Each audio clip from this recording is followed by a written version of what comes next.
kung sino po yung malakas dito sa Quezon City. Ano para sa inyo, sino po yung Para sa akin susuportahan mo? ang malakas dito si Duterte. Kasi po. kung siya ay manalo si Sara or any of the 30s, talagang takot yung mga users, sponsors na gumawa ng mga pinagbawal na gamot. At saka meron talagang tawag no to. Meron siyang capability na mamumuno dito sa ating bansa. Kasi mayroon siyang parang may strong of word siya. Parang talagang iba yung iba ang dating. Kasi pag sinabi niyang doon sa subdivision namin, meron kaming subdivision dati na talagang pinagbawal niya yung dati yung pag pumasok ka doon, huwag kang pumasok dyan kasi puro nagsisaboy may mga users po sa mga tao doon. Pag pugutan ka lang. Pero ngayon nung siya ang umupo, yung Duterte, nagiging free na siya. Napaka-peaceful na yung lugar. Napaka-peaceful na lugar doon. So experience mo yun, ma'am? Experience ko talaga yun. Kaya wag silang maniwala na sisiraan nila si Duterte. Malaking bagay si Duterte na siya po ang namuno sa ating bansa. Sa totoo lang, marami pong naitulong si Duterte dito sa ating bansa. Lalo na yung mga mahihirap at saka mga PNP na dati nangungurakot ngayon, takot mangurakot. Mga bagong pulis. Dapat yan itataas nila yung mga bagong pulis kasi takot silang mangurakot. Pero yung mga bitiranong mga pulis, ewan ko lang, hindi na ako magsasalita basta kayo na humusga. So, basta mga bagong pulis, very good talaga sila sa mga performance nila. Takot silang mangurakot sa so ibig sabihin po, ma'am, kasi may nagtatanong no, Duterte ang malakas. So may nagtanong dito, so ibig sabihin po, Duterte straight kayo, mga senator? O mix yung mo?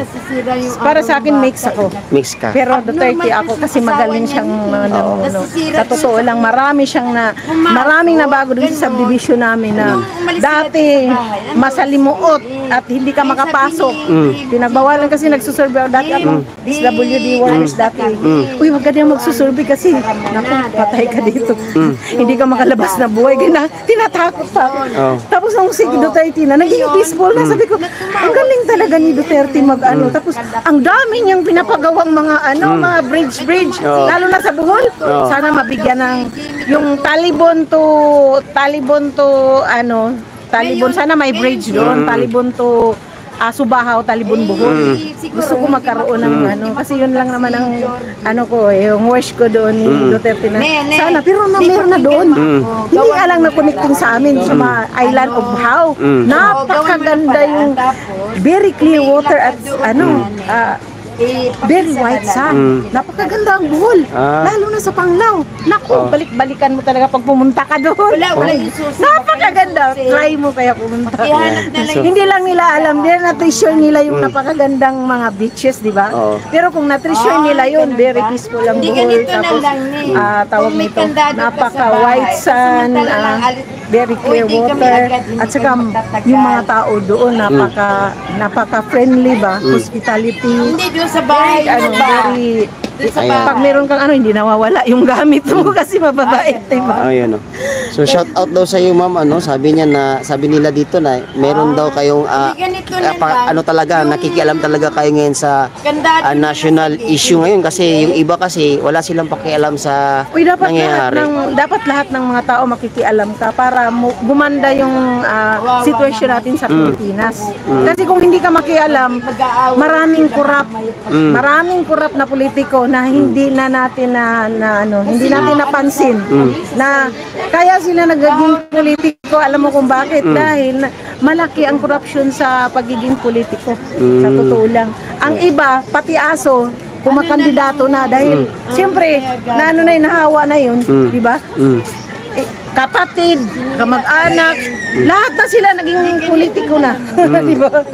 Kasi nga malaki ang corrupt sa politiko. Alam mo naman yun, di ba? Saan ka? Ano ba kung ano ka daw, Duterte ba or Marcos. Duterte. O, sigaw kayo lahat dito. Ayan.